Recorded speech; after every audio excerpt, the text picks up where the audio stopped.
భారతదేశ వ్యాప్తంగా ఏర్పాటు చేసే వినాయకుని మండపాల్లో ఖైరతాబాద్ మండపం అనేక ప్రత్యేకతలతో భక్తులను ఆకట్టుకుంటూ ఉంటుంది. ప్రతి ఏడాది ఏదో ఒక ఆకర్షణతో ఇక్కడ నవరాత్రి ఉత్సవ కోలాహలం అత్యంత వైభవంగా కనువిందు చేస్తుంది. ఆధ్యాత్మికతను ఘనంగా ఆవిష్కరిస్తుంది.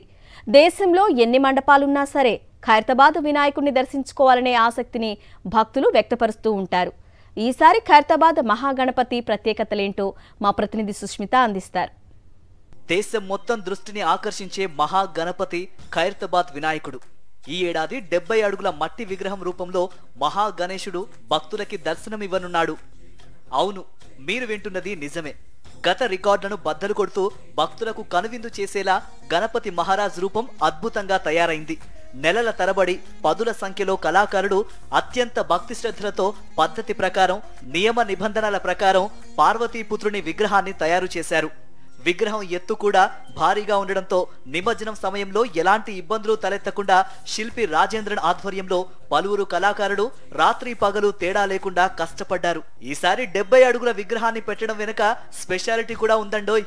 ఖైరతాబాద్ లో మహాగణపతిని 1954లో తొలిసారిగా ప్రతిష్ఠించారు. ఈ ఏడాదితో ఇక్కడి గణేష్ చతుర్థి ఉత్సవాలకు 70 ఏళ్లు పూర్తి అవుతున్న సందర్భంగా 70 అడుగుల మట్టి వినాయకుడిని ప్రతిష్ఠించాలని నిర్వాహకులు నిర్ణయించారు. నగరంలో ఎన్ని వినాయక మండపాలున్నా ఖైరతాబాద్ వినాయకునికి మాత్రం విశేష ఆదరణ ఉంటుంది. ఇక్కడి స్థల మహత్యమో ఈ ఉత్సవాలను నిర్వహించే వారి చిత్తశుద్ధో కారణం ఏదైనా ఈ మహాగణేశుని దర్శించుకునేందుకు నగరవాసులే కాదు దేశం నలుమూలల నుంచి భక్తులు తరలి వస్తూ ఉంటారు. ప్రతి ఏడాదిలాగే ఈసారి కూడా సాంప్రదాయం ప్రకారం కర్ర పూజ చేసి విగ్రహం ఏర్పాట్లు ప్రారంభించారు ఖైరతాబాద్ గణేష్ ఉత్సవ సమితి సభ్యులు. వివిధ రాష్ట్రాల నుంచి 190కి పైగా కళాకారులు వచ్చి లంబోదరుణ్ణి కనుల విందుగా ఆవిష్కరించారు. ఖైరతాబాద్ గణేష్ ఈ ప్లేస్లో పవర్ ఉందండి. మీరు చూసినట్టయితే ఎప్పుడు కూడా ఎలాంటి ఆటంకం ఇక్కడ జరగదు. ఎందుకంటే ఆయన రూపాన్ని మాకు శక్తి ఇచ్చి ఆయన రూపం దిద్దుకుంటారు. అలాగే ఈ సంవత్సరం కూడా ప్రతి వాళ్ళు కూడా షార్ట్ టైంలో దాదాపు 60 రోజుల్లో 70 ఫీట్ వినాయకుడు చేయడం అనేది అది కూడా ఊరేంపు బాబులు స్పాట్లో నిమజ్జనం చేసి ఏదైనా చేసుకోవచ్చు. ఊరేంపు కాబట్టి అన్ని జాగ్రత్తలు తీసుకోవాలి. అలాగే ఎండడానికి కూడా ఇంత వానలు కూడా ఆ వినాయకుడు చాలా బాగా ఎండిపోయారు. అందువల్ల ఎలాంటి హానికరం జరగకుండా ఈ వినాయకుడు పూర్తి అయ్యారు. అలాగే నిమజ్జనానికి కూడా ఎలాంటి సంఘటన జరగకుండా వెళ్ళి నిమజ్జనం అవుతారు. ఈయన పేరు చిన్నస్వామి రాజేంద్రన్. ప్రతి ఏడాది ఖైరతాబాద్ వినాయకుడిని తయారు చేసే ప్రధాన కళాకారుడు శిల్పి ఈయనే. గతేడాది ఇక్కడ 45 నుంచి 50 టన్నుల బరువుతో 63 అడుగుల ఎత్తులో పూర్తిగా మట్టితో మహాగణపతి విగ్రహాన్ని తయారు చేసి రికార్డు సృష్టించారు. ఈసారి ఆ రికార్డును బద్దలు కొడుతూ 70 అడుగుల్లో విఘ్నేశ్వరుని విగ్రహం తయారైంది. ఈ ఏడాది గణేశుడు 28 అడుగుల వెడల్పుతో ఉంటారు. గణపతి దేవునితో పాటు కుడివైపు 10 అడుగుల అయోధ్య బాలరాముడి విగ్రహం, ఎడమవైపు 10 అడుగుల ఎత్తులో రాహుకేతుల విగ్రహాలు, 3 అడుగుల మూషికాన్ని ప్రతిష్ఠించారు. కుడివైపు 14 అడుగుల మండపంలో 12 అడుగుల ఎత్తులో లక్ష్మీ శ్రీనివాసుడి విగ్రహాలు, ఎడమవైపు మండపంలో అంతే ఎత్తులో పార్వతీ పరమేశ్వరుల విగ్రహాలను ఏర్పాటు చేశారు. 7 పడగల ఆదిశేషుడి నీడలో సప్తముఖాలతో ఖైరతాబాద్ మహాగణపతి కనిపిస్తారు.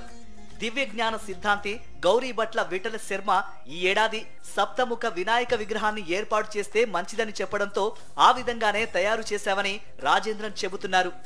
ఎప్పటిలాగానే కర్ర పూజ చేసిన తర్వాత సిద్ధాంతి విఠల శర్మ గారిని ఈ సంవత్సరం ఎలాంటి వినాయకుడు చేయాలని అడగడం జరుగుతుంది. ఆయన పంచాంగం చూసి ఈ సంవత్సరం సప్తముఖ మహాశక్తి గణపతి రూపంలో చేయండి అని చెప్పడం జరిగింది. ఎందుకంటే సప్తముఖంలో ఇంతకుముందు ఒకసారి చేశాము.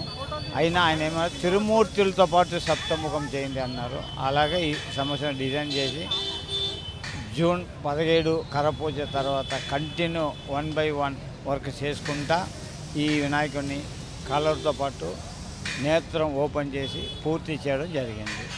ప్రజలు ప్రపంచం సుభిక్షంగా ఉండాలని పాలకులు మంచి పాలన అందించేందుకు సప్తమాతృకలు శక్తిని ప్రసాదించాలన్న సంకల్పంతో ఈ విగ్రహాన్ని ప్రతిష్ఠించామని ఖైరతాబాద్ గణేష్ ఉత్సవ సమితి చైర్మన్ రాజ్ కుమార్ అన్నారు. అలాగే స్వామివారికి ఒకవైపు ఉండే రాహుకేతు విగ్రహాలను దర్శించుకుంటే సకల దోషాలు అరిష్టాలు తొలగిపోతాయని, మరోవైపు బాలరాముడి విగ్రహం రామరాజ్యానికి ప్రతీకగా ఉంటుందని, అయోధ్యలో ఎలా ఉంటుందో అలాగే రాములోని విగ్రహాన్ని ఏర్పాటు చేసినట్టు తెలిపారు.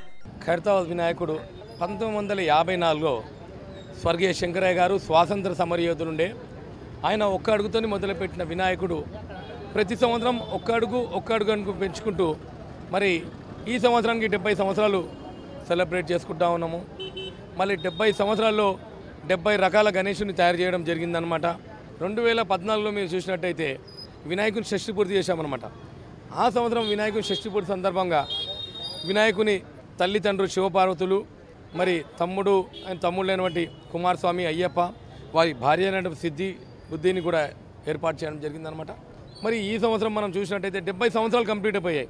70 సంవత్సరాలు కంప్లీట్ అయిన సందర్భంగా వారి తల్లిదండ్రుల శివపార్వతుల కళ్యాణము, సరే అదేవిధంగా మహావిష్ణువు శ్రీనివాసుని కళ్యాణము, వారితో పాటు బ్రహ్మ విష్ణు మహేశ్వరులను కూడా తీసుకొచ్చి లక్ష్మీ సరస్వతి భారతి రూపంలో వినాయకుని రూపంలో పెట్టి పూజించడం జరుగుతుందన్నమాట. దాంతోపాటు మరి రాహుకేతు కూడా పెట్టడం జరిగిందనమాట. రాహుకేతు పెట్టడం కారణం ఏంటంటే ప్రతి ఒక్కరు రాహుకేతు దోషం కోసం శ్రీకాళహస్తికి వెళ్తారు.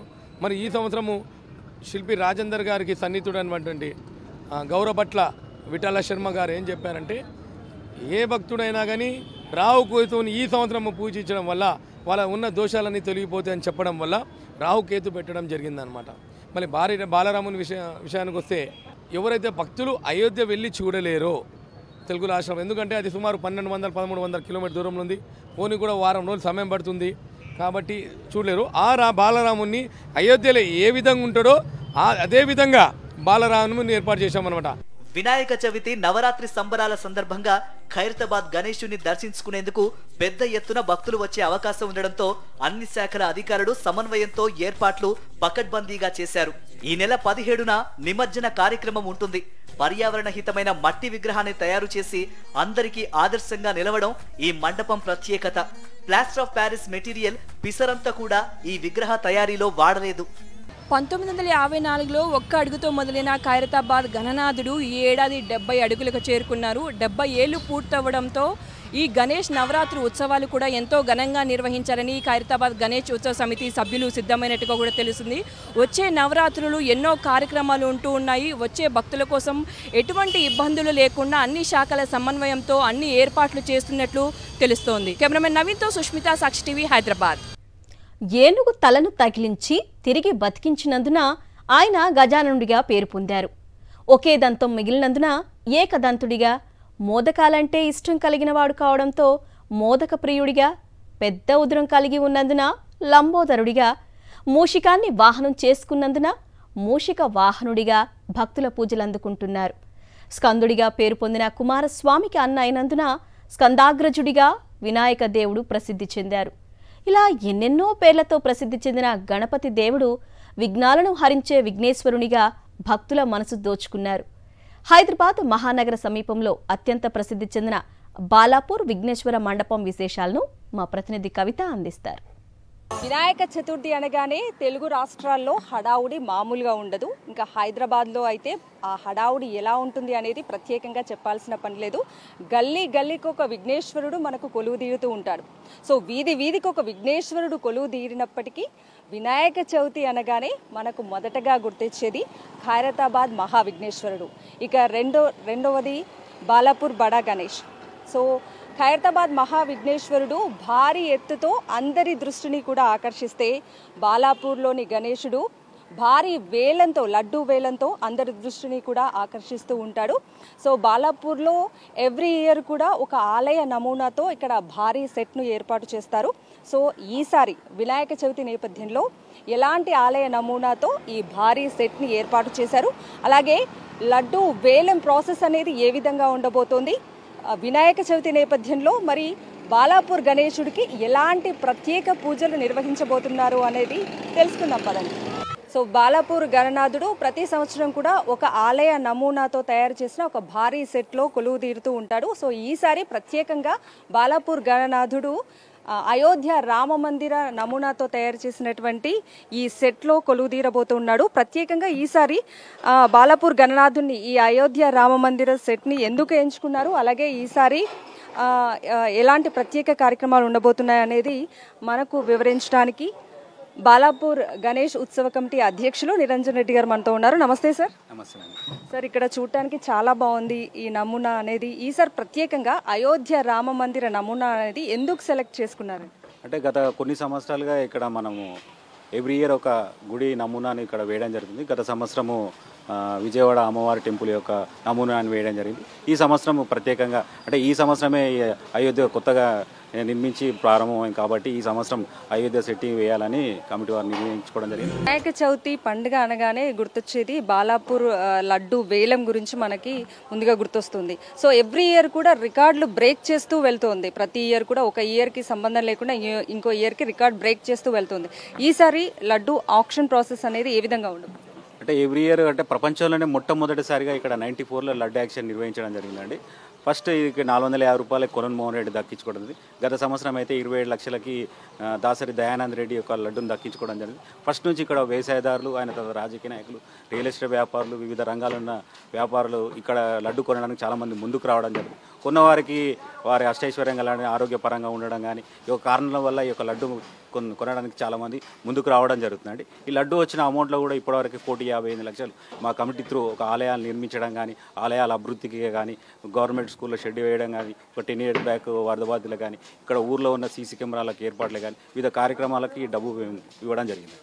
సో లాస్ట్ ఇయర్ మనం చూసాం 27 లక్షలకి లడ్డు వేలం అనేది జరిగింది. దయానంద్ గారు దాన్ని దక్కించుకున్నారు. ఈసారి అంటే అది రికార్డ్ బ్రేక్ చేస్తూ ఎంతవరకు వెళ్తుందని ఎక్స్పెక్ట్ చేస్తున్నారు? ఇప్పటివరకు 94 నుంచి 2022 వరకు 23 వరకు 30 years పూర్తి చేసుకోవడం జరిగిందండి. ఇప్పటివరకు పెరగడమే కానీ ఇప్పటివరకు తగ్గలేదు.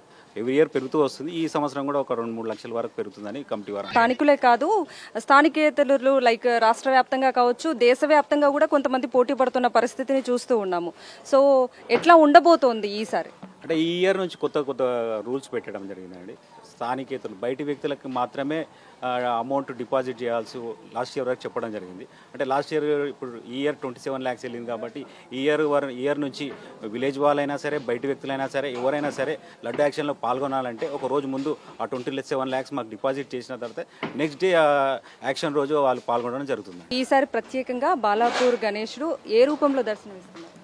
ప్రతి సంవత్సరం ఒక కొత్త రూపంలో గణేశుడు భక్తులకు దర్శనం ఇస్తున్నాడండి. ఈ సంవత్సరం మాత్రము వినాయకుని తల మీద అమృతం కోసం ఒకవైపు దేవతలు, ఒకవైపు రాక్షసులు యొక్క క్షీరసాగర మదనం, పాల సముద్రంలో క్షీరసాగర మదనం చేస్తూ ఒక అమృతం వచ్చే విధంగా ఇక్కడ తల మీద కనబడుతుంది. ఈ సంవత్సరం భక్తులకి ఆ విధంగా దర్శనం.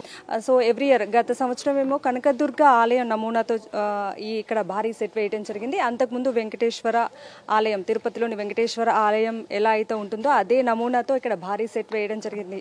సో ఎవ్రీ ఇయర్ కూడా ఒక భారీ సెట్తో ఇక్కడ ఒక ఆలయ నమూనాతో ఒక భారీ సెట్ని ఏర్పాటు చేయడం జరుగుతుంది. ఈసారి ప్రత్యేకంగా అయోధ్య రామ మందిరాన్ని తీసుకొని, ఆలయ నమూనాని తీసుకొని ఇక్కడ భారీ సెట్ని ఏర్పాటు చేయడం జరిగింది. 1 monthగా కూడా ఈ పనులన్నీ కూడా కంప్లీట్ చేస్తూ ఉన్నారు. 45 సంవత్సరాలుగా కూడా ఇక్కడ గణేశుడిని ఏర్పాటు చేయడం జరుగుతుంది. 1994లో ఈ లడ్డు వేలం అనేది యాక్షన్ అనేది తీసుకువచ్చారు. అప్పుడు 450 రూపాయలకి ఈ లడ్డు వేలం అంటే లడ్డు ధర అనేది పలికింది. అక్కడి నుంచి వేలల్లో, తర్వాత లక్షల్లో ఈ వేలం అంతా కూడా కొనసాగుతూ వస్తుంది. ప్రతి ఇయర్ కూడా ఒక రికార్డ్ని బ్రేక్ చేసుకుంటూ మరో రికార్డును సృష్టిస్తూ బాలాపూర్ లడ్డు వేలం అనేది కూడా కొనసాగుతూ వస్తుంది. సో ఈ నేపథ్యంలో ఈసారి కూడా ఈ లడ్డు వేలానికి సంబంధించి ఎంతోమంది కూడా చాలా ఆసక్తిగా ఎదురు చూస్తున్నటువంటి పరిస్థితి. 1994లో కొలను మోహన్ రెడ్డి అనే అతను 450 రూపాయలకి మాత్రమే ఈ లడ్డు వేలంలో పాడి దక్కించుకోవడం జరిగింది. ఏదైతే తను లడ్డు తీసుకున్నారో అంటే వేలంలో ఈ లడ్డును తీసుకుని తన పొలంలో ఇది చల్లటం జరిగింది. సో దాని తర్వాత ఆయన పంట పొలాలు కూడా సమృద్ధిగా పండి తనకు అన్ని విధాల గణనాథుడు అన్ని విధాలా కలిగేలా చేశాడు అని నమ్ముతూ వస్తూ ఎవ్రీ ఇయర్ కూడా లడ్డూకి చాలా విశిష్టత వస్తూ ఉంది. ఈ నేపథ్యంలో కేవలం స్థానికులే కాదు, స్థానికేతరులు అలాగే వివిధ రాష్ట్రాల నుంచి కూడా ఈ లడ్డూని దక్కించుకోవాలని చాలామంది కూడా ఇక్కడికి వచ్చి వేలం పాడుతున్న పరిస్థితిని కూడా చూస్తూ ఉన్నాం. సో వినాయక చవితి వచ్చిందంటే చాలు హడావుడి మామూలుగా ఉండదు. మనకు గల్లీ గల్లీకి ఒక విఘ్నేశ్వరుడు కొలువు తీరినప్పటికీ ఒక్కసారైనా ఖైరతాబాద్లోని మహా విఘ్నేశ్వరుని అలాగే బాలాపూర్లోని గణేశుని దర్శించుకోవాలని ప్రతి భక్తుడు కూడా భావిస్తూ ఉంటారు.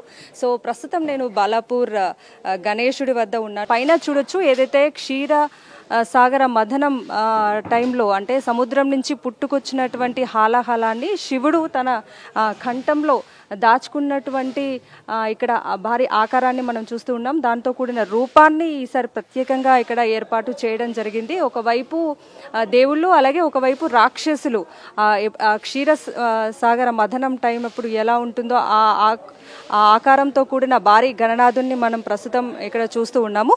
సో మనం ఏ పూజ చేయాలనుకున్నా కూడా ముందుగా విఘ్నేశ్వరుడికి పూజ చేసిన తర్వాతే కూడా ఏ పూజనైనా మనం స్టార్ట్ చేస్తూ ఉంటాము. సో వినాయక చవితి నేపథ్యంలో బాలాపూర్ గణనాథుడికైతే ఈ 9 రోజుల పాటు కూడా ప్రత్యేక కార్యక్రమాలు నిర్వహిస్తూ ప్రత్యేక పూజలను అయితే ఇక్కడ చేయబోతూ ఉన్నారు. ఇక్కడంతా కూడా ఒక ఆధ్యాత్మిక వాతావరణం కనిపిస్తూ ఉంది.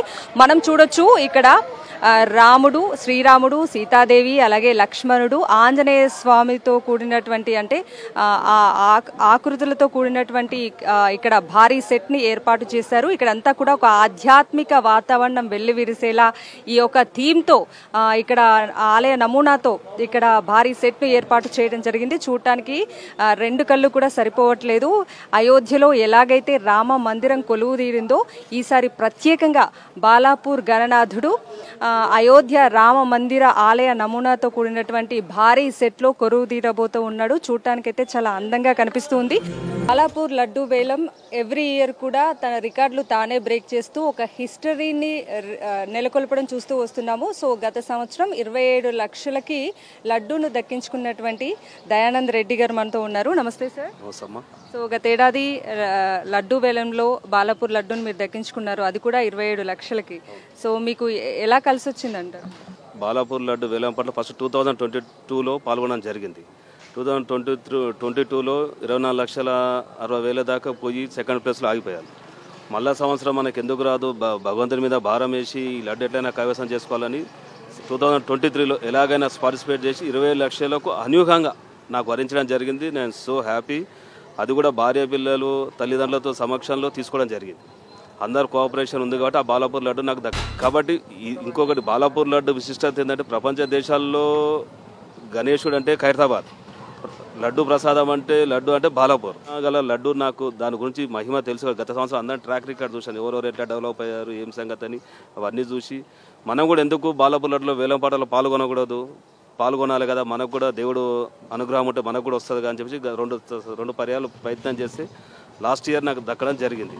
సో వ్యాపార పరంగానే కానీ ఇంకా ఫస్ట్ ఆఫ్ ఆల్ ఏంటంటే మనసు ప్రశాంతత, ఆరోగ్యం ఉంటే అన్నీ ఉంటాయి. సో ఫస్ట్ ఆరోగ్యంగా ఉన్నాము, ఫ్యామిలీ పాపలతో అందరూ ఆరోగ్యంగా ఉన్నాను.